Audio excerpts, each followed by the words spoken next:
இன்னைக்கு வந்த தினமலர் பேப்பரோட ஒரு கட்டிங் தான் இது. இதில பெசன்ட் நகர் பகுதியில நெறைய தெருக்கள்ல தெருநாய்களோட நடமாட்டம் அதிகமா இருக்கிறதாவும், அதனால வந்து வாகன ஓட்டிகளுக்கு தொல்ல, சிலரை கடிக்குது அப்படிங்கிற மாரி ஒரு நியூஸ இதுக்கு முன்னாடி சில நாட்களுக்கு முன்னாடி தினமலர் போட்டிருந்ததாவும், அதை பார்த்துட்டு மாநகராட்சி நடவடிக்கை எடுக்கிறதுக்காக அங்க வந்துட்டு, அந்த தெருக்களையும், அங்க உள்ள மக்களையும் பார்த்துட்டு ஆலோசனை பண்ணிட்டு போனதா அந்த நியூஸ்ல இருக்கு.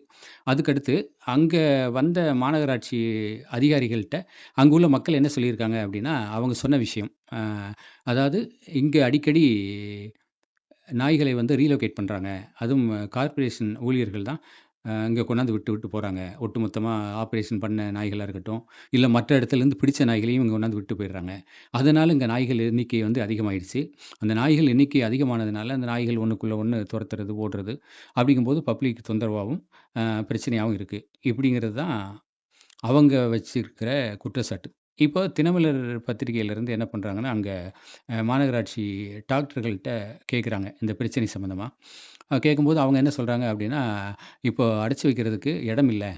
அ அ ஸோ ஷெல்டர் இல்ல. அதனால தான் அப்டின்ற மாரி சொல்லிட்டு, அ அதாவது இந்த பெசன்ட் நகர் கடற்கரையில நாய்களுக்கு உணவு வழங்க இடம் ஒதுக்க போறாங்க.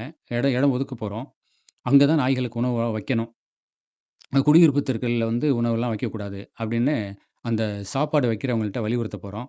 அதை தாண்டி யாராவது அங்க சாப்பாடு வச்சாங்கன்னா, அவங்க மேல என்ன நடவடிக்கை எடுக்கப்படும் அப்படின்னு உயர் அதிகாரிகள்ட்ட கேட்டுருக்கோம். அப்படின்னு அவங்க சொன்னதா இவங்களே அந்த செய்திய போட்டுருக்காங்க. இப்ப நம்ம கொஸ்டின் என்ன அப்படின்னா, அங்க உள்ள பப்ளிக் என்ன சொல்றாங்க? ரீலொகேஷன் பண்ணிட்டு போறது வந்து கார்ப்பரேஷன் ஆட்கள் தான் ரீலொகேட் பண்ணிட்டு போறாங்க. அதனால எண்ணிக்கை அதிகமாயிடுச்சு. எண்ணிக்கை அதிகமானதுனால ப்ராப்ளமா இருக்கு அப்படிங்கிறது சொல்றாங்க. தப்பு பண்றது வந்து மாநகராட்சி ஊழியர்கள். ஓகேவா? ஆனா தண்டனை யாருக்கு அப்டின்னா, தண்டனை அங்க சாப்பாடு வைக்கிறவங்களுக்கு. அது என்ன மாரி தண்டனை குடுக்கலாம்? என்ன மாரி நடவடிக்கை எடுக்கலாம் அப்டின்ட்டு, உயர் அதிகாரிகள்ட்ட இவங்க கேட்டிருக்கிறதா, யாரு டாக்டர்ஸ் கேட்டிருக்கிறதா, தினமலர் பத்திரிகைக்கு சொல்லியிருக்காங்க. இப்ப நம்ம கேள்வி என்ன அப்டின்னா, தினமலர் வந்து அவங்கள்ட்ட கேட்டிருக்க வேண்டிய கேள்வி. அதாவது பொதுமக்கள் சொல்றது, மாநகராட்சி ஊழியர்கள் வந்து ரீலோகேட் பண்றதுனால தான், நாய்கள் எண்ணிக்கை அதிகமாயிடுச்சு. இந்த கடிக்கிற பிரச்சனை, துரத்துற பிரச்சனை அதிகமாயிருக்கு. அதுக்கு காரணம் வந்து மாநகராட்சி ஊழியர்கள் அப்டின்றது பொதுமக்கள் சொல்றாங்க. ஆனா நீங்க உணவு வைக்கிறவங்களுக்கு என்ன தண்டனை குடுக்கலான்னு கேட்கிறீங்களே, இது நடவடிக்கை எடுக்க வேண்டியது யாருக்கு? யார் மேல நடவடிக்கை எடுக்கணும்? அப்படிங்கிற ஒரு கேள்விய வந்து தினமலர் கேட்டிருந்தாங்க அப்படின்னா, அதுக்கான பதில் கிடைச்சிருக்கும். ஆனா, தினமலர் பத்திரிகையிலிருந்து அந்த கேள்வியை கேட்கல.